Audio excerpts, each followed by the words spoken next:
Hello दोस्तों, पद परिचय में हमने अब तक पढ़ा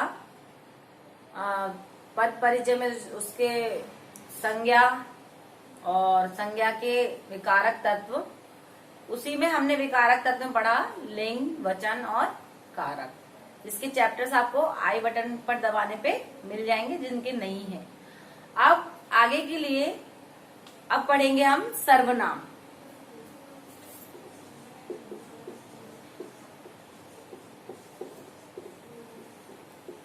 सर्वनाम, सर्वनाम का मतलब होता है सर्व माने सब, नाम माने जो हम सबके लिए प्रयोग में ले लेते हैं उसे कहते हैं सर्वनाम। यानी कि सर्वनाम हम प्रयोग में कब और कहाँ लेते हैं? जब हम उस व्यक्ति को जानते हो, सब उसे जानते हो। सर्वनाम मतलब सभी उसका नाम जानते हो, तब हम सर्वनाम प्रयोग में ले सकते हैं, अन्यथा नहीं। जैसे मान लीजिए मैं कक्षा में पढ़ा रही हूँ और मेरी कक्षा में राम, श्याम, मोहन और गीता, सीता हैं, और उसमें से यदि राम कहीं बाहर है तो मैं कहूंगी वह कहाँ चला गया। तो जो वह मैं उसके लिए प्रयोग करूंगी वह सर्वनाम है। क्यों? कि सब उसके नाम को जानते हैं और सब बच्चों को पता चल गया कि मैम किसके बारे में पूछ रही हैं, तभी हम उसके बारे में बात कर पाए। अगर हम उसे नहीं जानते, अब मान लीजिए आप नहीं जानते और मैं आपसे पूछने लगूं वह कहाँ गया, तो आप ही कहेंगे वह कौन, किसके बारे में बात कर रही हैं मैम, हमें तो नहीं पता।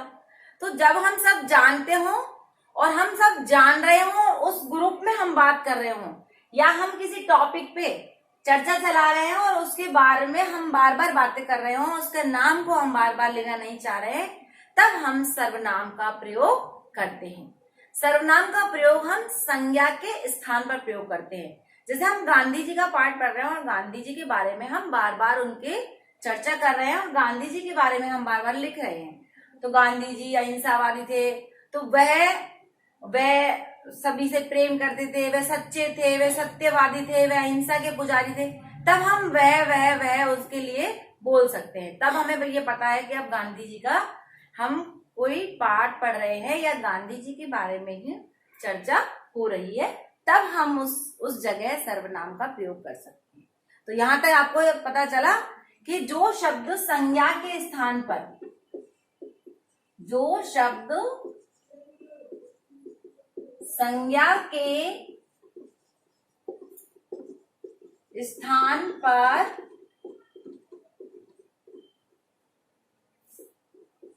प्रयोग किया जाता है,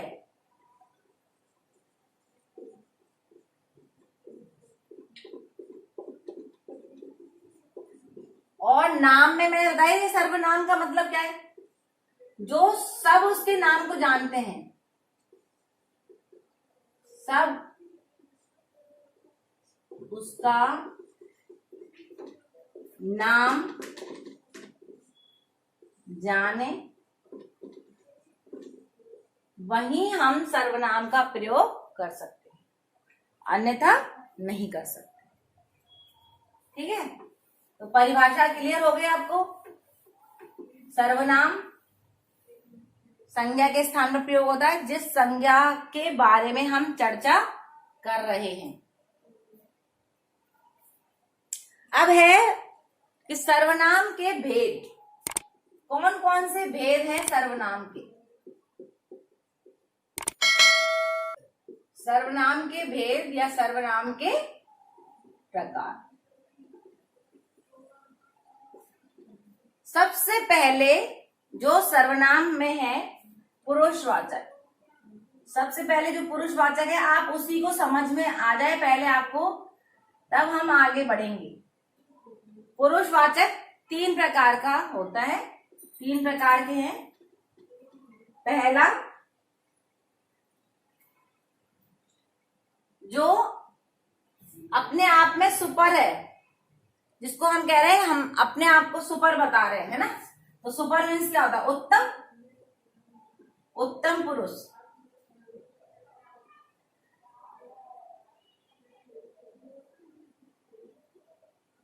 तीन है तो मध्यम, मध्य में आ रहा है, मध्यम पुरुष।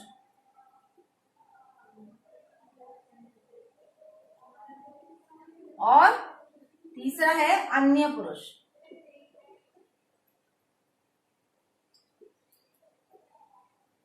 ठीक है, अब आप देखिए इसको हम उत्तम, मध्यम और अन्य पुरुष हम कहाँ कहाँ प्रयोग में लेते हैं और कैसे प्रयोग में लेते हैं।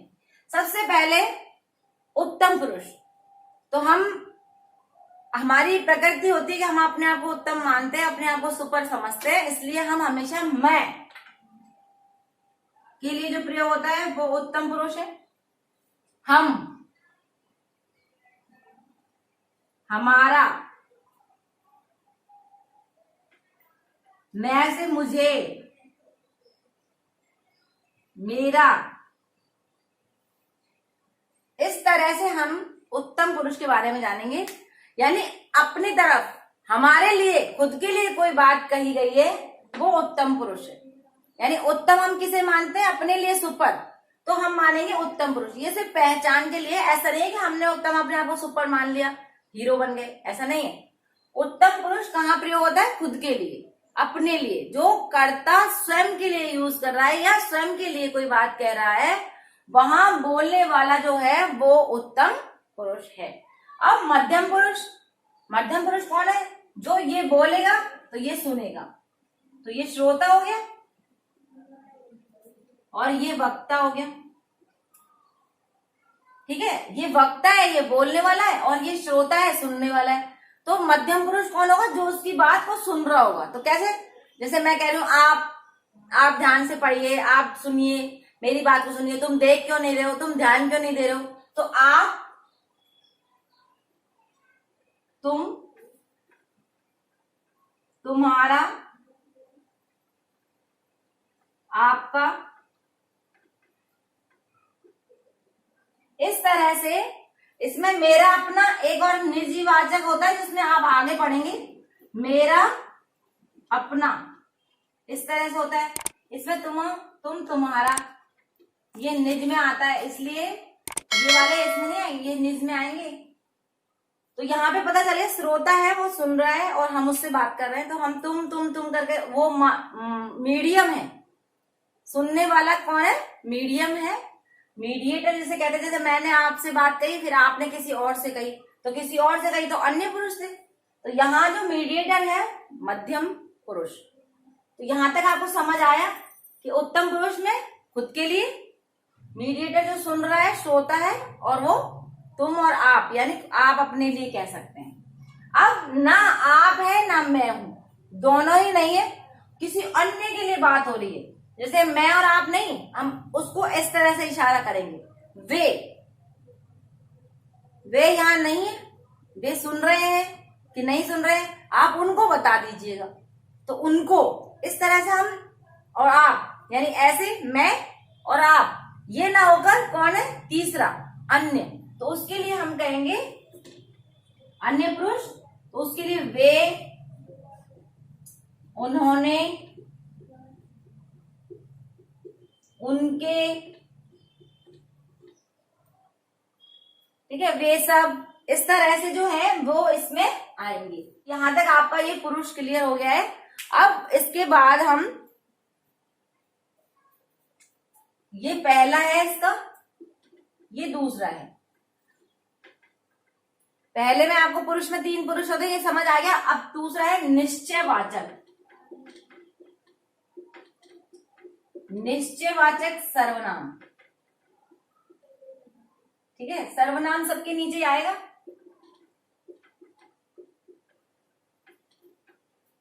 ये आपको समझ आ गया, इसको मिटा देती हूं।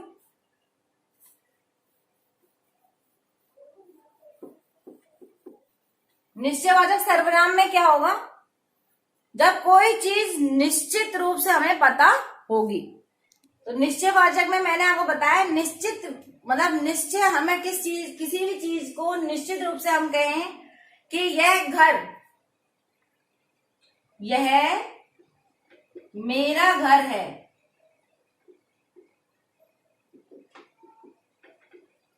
तो यह निश्चित है ना, यह, वह और इसी, उसी, इस तरह से ये जो हम जिस चीज को निश्चित रूप से कह पाए, डेफिनेटली कह पाए, जो चीज हम पूर्ण रूप से हमें लगे कि ज्ञात है, उन चीजों के लिए निश्चयवाचक सर्वनाम का प्रयोग किया जाता है।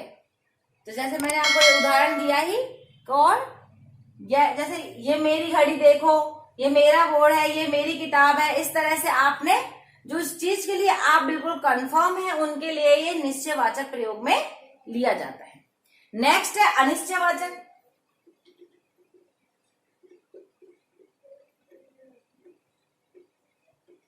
अनिश्चयवाचक में क्या होगा, जहां पे निश्चय कर लिया वहां तो हमें पता है कि निश्चयवाचक है, जहां निश्चित चीजें, जिन चीजों की हमें निश्चितता नहीं है या जिनको हम मतलब कंफ्यूज हैं, वे चीजें इसमें आती है।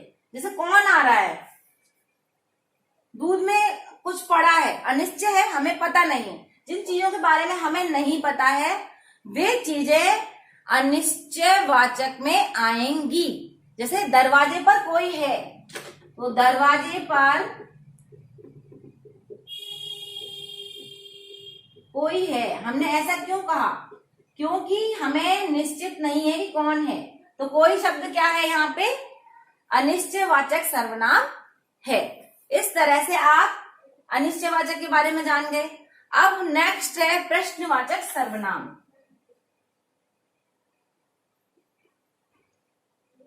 प्रश्नवाचक सर्वनाम में क्या होगा कि किसी भी चीज से हमें मतलब प्रश्न पूछा जाएगा या प्रश्नवाचक चिन्ह होगा, वहां तो हमें पहचान हो ही जाएगी।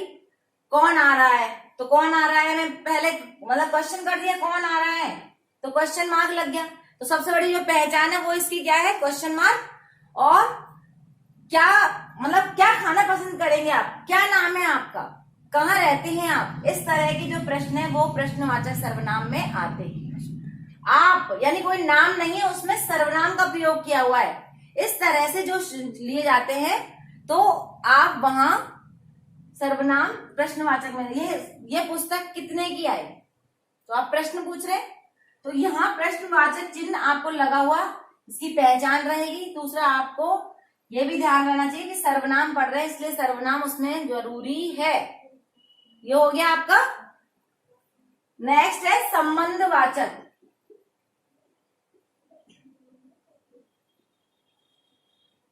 संबंधवाचक सर्वनाम देखिए, 1 2 3, ये चौथा और ये 5, पांचवा संबंधवाचक। जिन सर्वनाम का प्रयोग किसी भी अन्य जो उपवाक्य होता है उसके साथ उसका संबंध बताया जाए। जैसे जो बोएगा वही काटेगा। देखिए, जो बोएगा वही काटेगा, तो आपको पता चला यहाँ पे किसी का नाम तो है नहीं, ये सर्वनाम है जो और वही, और एक दूसरे से संबंध है इसका। क्यों कि जो बोएगा अगर हम ऐसे बोल दें तो ये अधूरा वाक्य रहेगा।